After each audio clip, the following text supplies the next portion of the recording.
happening, HC Nation? Zach Edwards here for another Stump the Creator. We got some great ones coming up. This time it's starting with Bethany. Bethany, thank you so much for joining us and asking these questions. I've actually really appreciated those that have come from your family, Simeon, Nathan, and you. So here we go. Here's the next one. Say an opponent has Carlos Hathcock out, and then on your turn you play Mary Curie to bring back Simo Häyhä. Does Carlos still kill Simo, or does Simo survive? Okay, so opponent has Carlos Hathcock. Carlos Hathcock is on the other side. Give me 1 second. Move me back in my pile.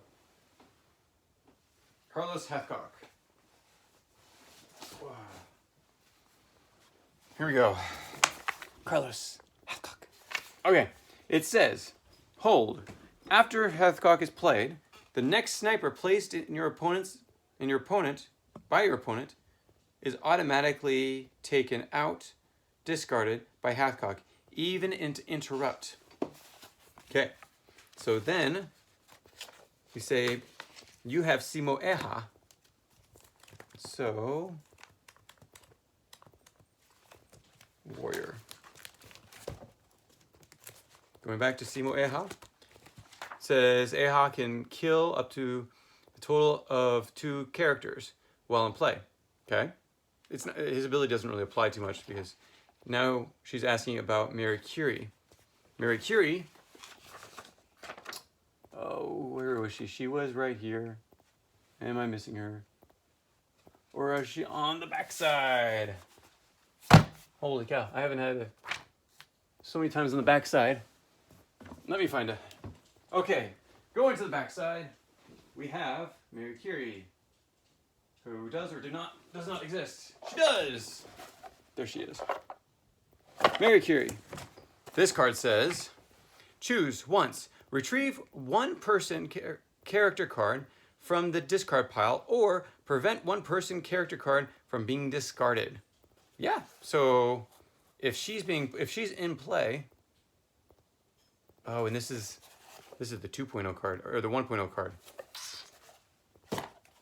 So, I'd have to search her out on the 2.0 card. I'm guessing that's the one you're asking about. But,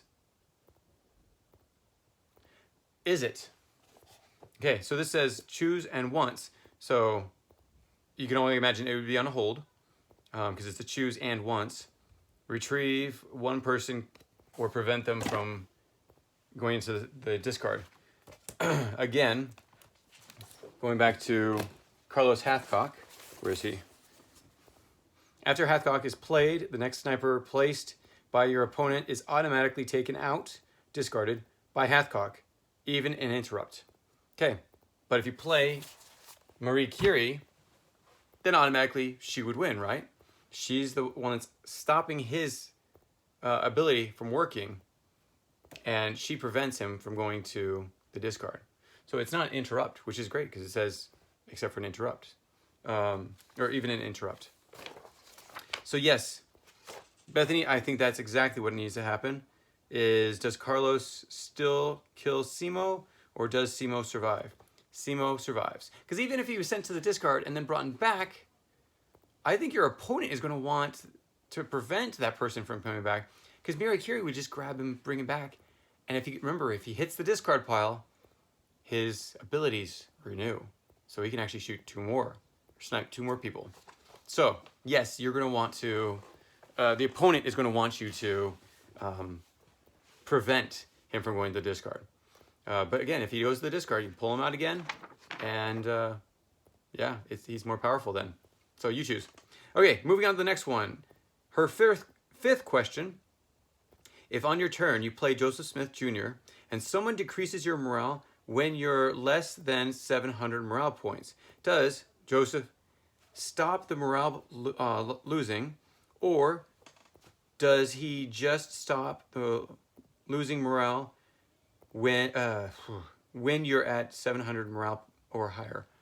Wow, I really messed that one up. Okay, let me ask this again. If on your turn you play Joseph Smith Jr. and someone decreases your morale when you're less than 700 morale points. Does Joseph stop the morale losing, or does he just stop your losing morale when you're at 700 morale or higher? So the best way of figuring this out is going to the spiritual leaders. Spiritual leaders. There's John Calvin, Lemuel Haynes, Joseph Smith. There we go. Your morale will not decrease below 700. You must reach 700 before this ability takes effect. Okay, so that second part is the most important part. The effects do not take place until you hit 700 morale points. So it can't keep it below unless it hits, it can't keep it above 700 points unless you reach 700 points first. So Bethany, to answer your question, no, it would still, they would still be able to drop you your morale points below 700. Some people have actually asked me, well, what can we automatically jump up to 700? No, it says you must reach 700 before this ability takes effect. And you have to actually have the 700 morale points at the time that he's played, not sometime in the past in the game. So you actually have to have it after he's played. Then you have to reach 700 morale points to keep it from going down below. So that is the answer to your question. Bethany, thank you so much. And I am actually going to send you an honorable mention gift for your Soviet invasion of Manchuria. I think it was Manchuria. No. Siddhartha. Siddhartha Gautama. Something like that. But I will give you a card or a special gift for that as well. So stay tuned for more. No, you know what? Let's do one more. Okay, let's do one more. We got a few more minutes. In the event of a tie, if someone wins via morale, but you have an interrupt card that subtracts morale and plays it on your winning turn, does it supersede their win? Okay, if you interrupt them before they actually call that they won. No, if you play the card after they've already claimed a win. So when you claim a win, it doesn't mean you actually won. It means you're saying I won, and then the next person gets to make sure that's true. Basically, it keeps you from someone just bluffing and saying I win. Because I could say I win, and I've only had 1,000 points. My opponent basically has to make sure that I do actually have 3,000 morale. The point of a tie, if someone plays a interrupt card, so if they're both winning at the same time, someone plays an interrupt to lower their morale, that's just the rules. It's an interrupt, it's interrupting their win, and their morale will decrease. The next part says, and also, if I'm on my last stand and my opponent kills my last character on their last attack of the turn, but I then play an interrupt card on my land, would that prevent them from taking the land on that turn? If the interrupt is a person and you can put it in that land, then yes.